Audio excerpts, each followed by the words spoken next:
Hola a todos los amantes de la historia, bienvenidos a mi canal. Hoy les traigo la vida de Alejandro I de Polonia y Lituania. Él fue rey de Polonia y gran duque de Lituania, además fue perteneciente a la casa Jagellón, una de las casas más poderosas de su época.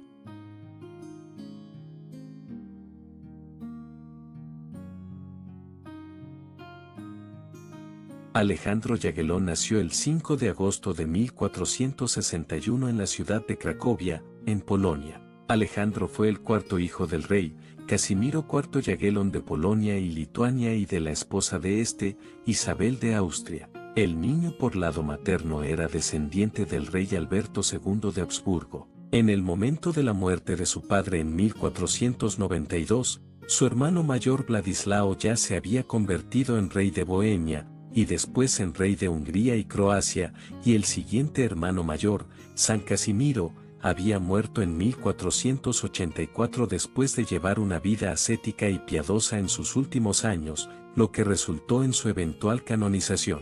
Mientras que el tercer hermano mayor, Juan I Alberto, fue elegido por la nobleza polaca para ser el próximo rey de Polonia, los lituanos en cambio eligieron a Alejandro para ser su próximo gran duque. Alejandro mantuvo una corte lituana y varios sacerdotes lituanos sirvieron en su capilla real de la corte real polaca. El mayor desafío al que se enfrentó Alejandro al asumir el control del Gran Ducado fue un ataque a Lituania por parte del Gran Duque Iván III de Moscú y sus aliados, los tártaros del Kanato de Crimea, que comenzó poco después de su ascenso al trono. Iván III se consideraba el heredero de las tierras de la Rus de Kiev y se esforzaba por recuperar el territorio previamente ganado por Lituania. Incapaz de detener con éxito las incursiones, Alejandro envió una delegación a Moscú para hacer un acuerdo de paz, que se firmó en 1494 y cedió extensas tierras a Iván. En un esfuerzo adicional por inculcar la paz entre los dos países, Alejandro se comprometió con Helena, la hija de Iván III, se casaron en Vilna el 15 de febrero de 1495. Sin embargo, la paz no duró mucho, ya que Iván III reanudó las hostilidades en 1500. Lo máximo que pudo hacer Alejandro fue guarnecer Smolensk y otras fortalezas y emplear a su esposa Helena para mediar otra tregua entre él y su padre después de la desastrosa batalla de Bedrosa. En los términos de esta tregua, que se concluyó el 25 de marzo de 1503, Lituania tuvo que entregar alrededor de un tercio de su territorio al naciente estado expansionista ruso. Alejandro se comprometió a no tocar tierras como Moscú, Novgorod, Riazán y otras, mientras que se cedieron un total de 19 ciudades. El historiador Edvardas Gudavius dijo, la guerra de 1492 a 1494 fue una especie de misión de reconocimiento llevada a cabo por la Rusia unida.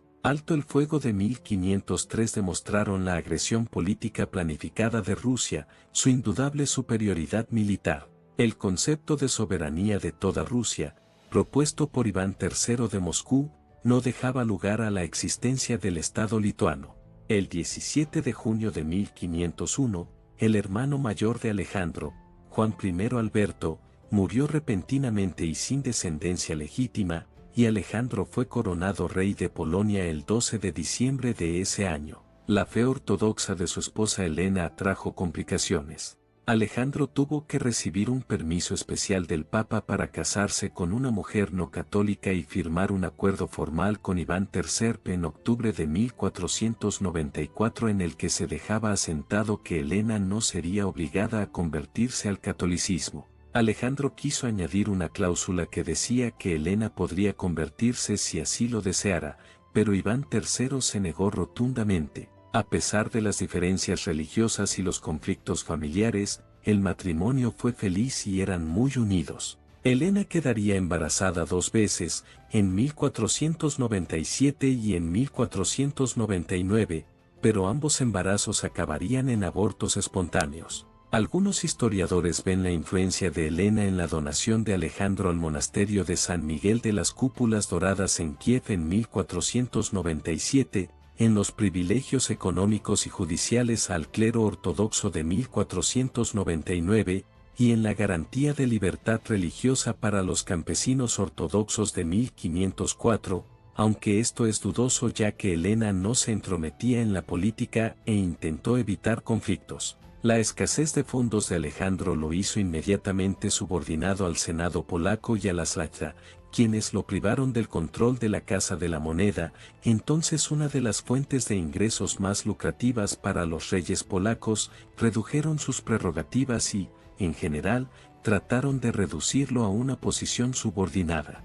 En 1505, el Sejm del Reino de Polonia aprobó la ley de Nihil Novi, que prohibía al rey promulgar leyes sin el consentimiento de la nobleza, representada por las dos cámaras legislativas, excepto las leyes que gobernaban las ciudades reales, las tierras de la corona, las minas, los feudos, los campesinos reales y los judíos. Este fue otro paso en la progresión de Polonia hacia una democracia de la nobleza. Durante el reinado de Alejandro, Polonia sufrió una humillación adicional a manos de su principado sometido, Moldavia. Solo la muerte de Esteban, el gran jaspador de Moldavia, permitió a Polonia seguir defendiendo su posición en el río Danubio. Mientras tanto, la liberalidad del Papa Julio II, que emitió no menos de 29 bules a favor de Polonia y concedió a Alejandro el óbolo de Pedro y otras ayudas financieras, le permitió contener un poco la arrogancia de la orden teutónica.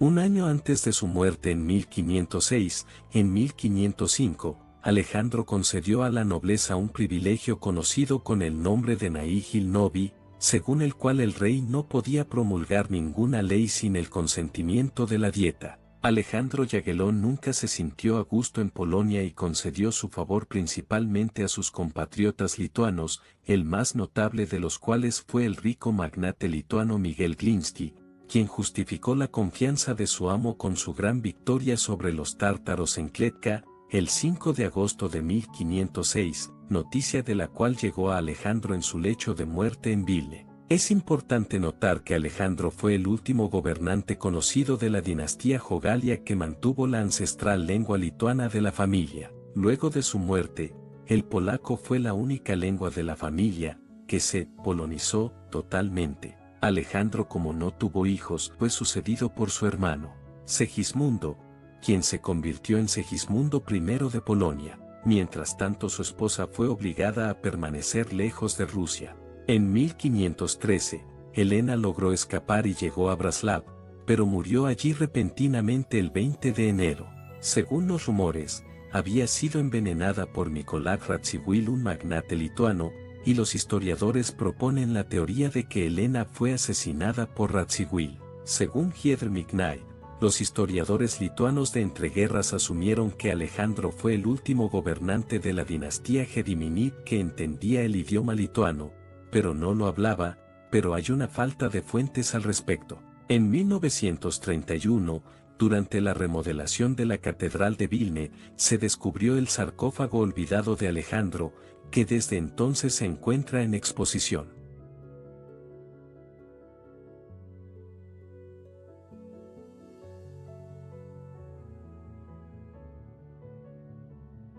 Alejandro no es uno de los reyes más populares de Polonia y el duque más conocido de Lituania, ya que durante el reinado de Alejandro, Polonia sufrió mucha humillación por parte del Principado de Moldavia. Solo con la muerte de Esteban, el gran jaspador de Moldavia, Polonia pudo mantener aún su dominio sobre el río Danubio, mientras que la liberalidad del Papa Julio II, quien promulgó no menos de 29 bules a favor de Polonia y otorgó a Alejandro ayuda financiera, incluyendo el óbolo de San Pedro, le permitió contener, de alguna forma, la arrogancia de la orden teutónica. A pesar de las cosas malas y buenas que sucedieron durante el reinado de Alejandro, afortunadamente Alejandro logró tener un matrimonio feliz, algo inimaginable en esa época y más considerando que ambos eran de países enemigos. Y bueno, espero que les habrá gustado este video y adiós.